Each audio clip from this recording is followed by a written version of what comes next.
back for a return visit to Tree Heath today, doing another survey, or the July survey.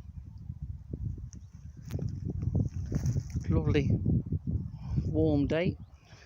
There's a light breeze today, so that's making it feel less humid. But this is one of the things that Tree Heath is prone to, and that's fires,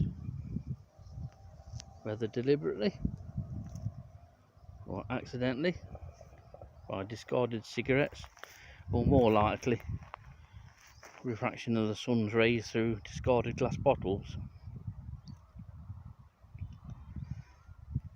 But this kind of habitat, this burnt heath habitat, in some parts, not in Nottinghamshire, is done deliberately as part of habitat creation. It just creates some decent habitat as well for some specialist species. There are some invertebrates that require or thrive in areas of burnt heath and are quick to colonise and move into any areas of freshly burnt heath.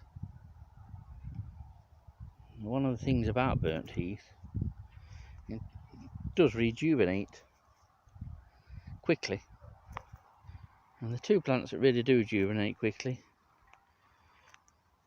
are heather and of course bracken. Bracken's the dominant thing that you can see in this burnt area. You'll never get rid of bracken. You can napalm it till the cows come home, but it'll still come back. But it certainly reduces it, and it's a wonder, to be honest, that Tree Heath is still here and that it's never been burnt down or burnt to a cinder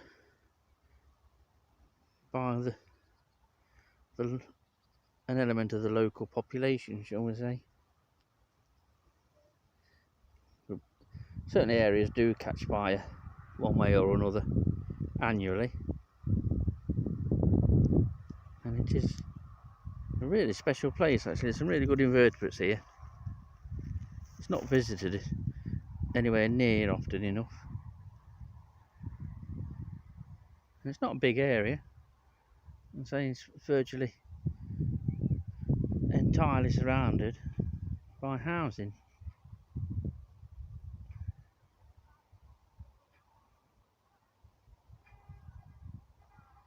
But it's a good example of heathland. There's some nice areas of flower on here, and there's two areas of heathland. There's there's a sort of heather dominated section, or probably about 2/3 of it, and then there's an area of grassy heath in the eastern end, and there's associated scrub as well of broom, and it's not too much birch scrub here to go into the sun and round. But yeah, good area heath, lowland heath, and some good invertebrates on it, some nice invertebrates. And we'll see if anything notable turns up today. Here's another section of Tree Heath.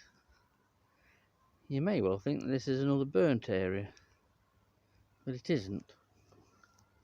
You can tell that because the ground's not black for one thing.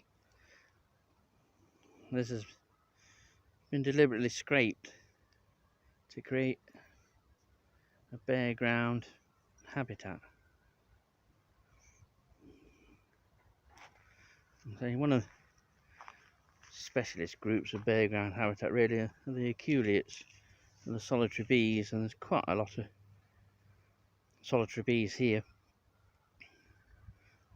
visiting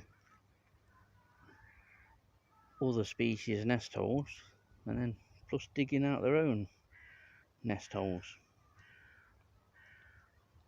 And many solitary bees and solitary wasps are kleptoparasites, so they'll lay their eggs in another species' burrow, and the resulting larvae eats the larvae of the host species. And there's just such a species here. Checking the other burrows.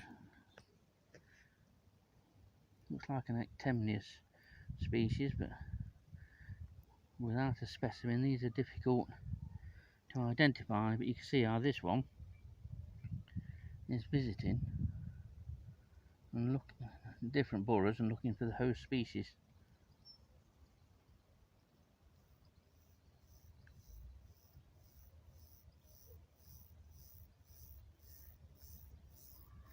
And many are yellow and black, the same as wasps and bees.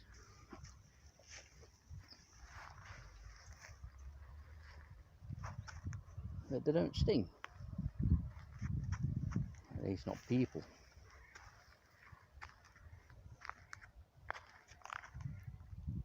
So habitat like this is really good. And it's good to have in Nottinghamshire. And even good that it's so near the centre of Mansfield. And to be honest, it's quite unique amongst Nottinghamshire heathland that they've done this. They've done a bit on Budby.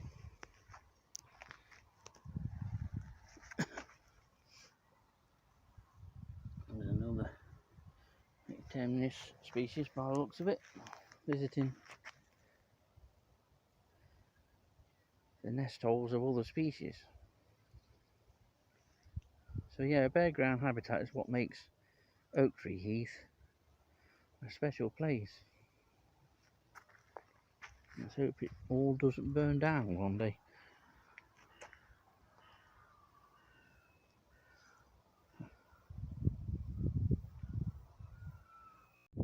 Here's another good example of bare ground habitat on Tree Heath.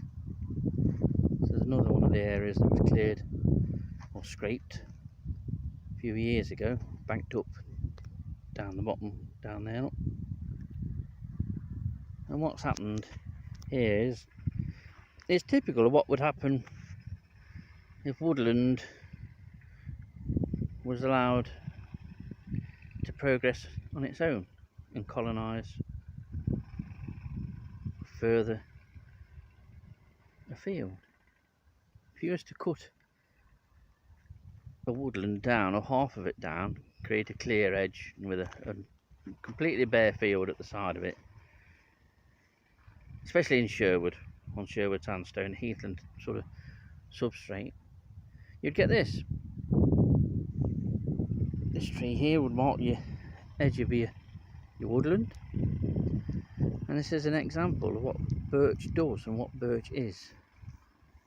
And birch is a pioneering tree. It seeds prolifically, and if you imagine that this was your field from this tree here and this was bare ground, within a few years it would look like this. You would have birch, older birch scrub here, and a smaller birch scrub on the periphery here, and all the time you would have Erica and Kaluna heath developing on the ground. You see, birch is a pioneering tree. Usually gets little more than 100 years old, and like the one on the right hand side there is nearing the end of its life and is nowhere near 100 years old. But what birch creates is light shade. It's not dense shade like oak and many other trees. It creates a light shade which allows your other trees like oak to grow up amongst it. And so as your birch scrub grows, your oaks start to germinate and spread, and then by the time that the birch is reaching the stage where it starts to die off, then the oaks take over. Meanwhile, this effect continues outwards away from where you cut the edge of the wood, and so you get if the range was limitless, woodland and heathland would continue to spread in this fashion. You can also see here actually some good examples of where rainwater has run off and run down there, and it took the various seeds with it. That's why they're in sort of ridges. Look down there, there's another ridge there, look, where the water has run off down there and took the seeds with it. So that's basically how heathlands form and how it develops.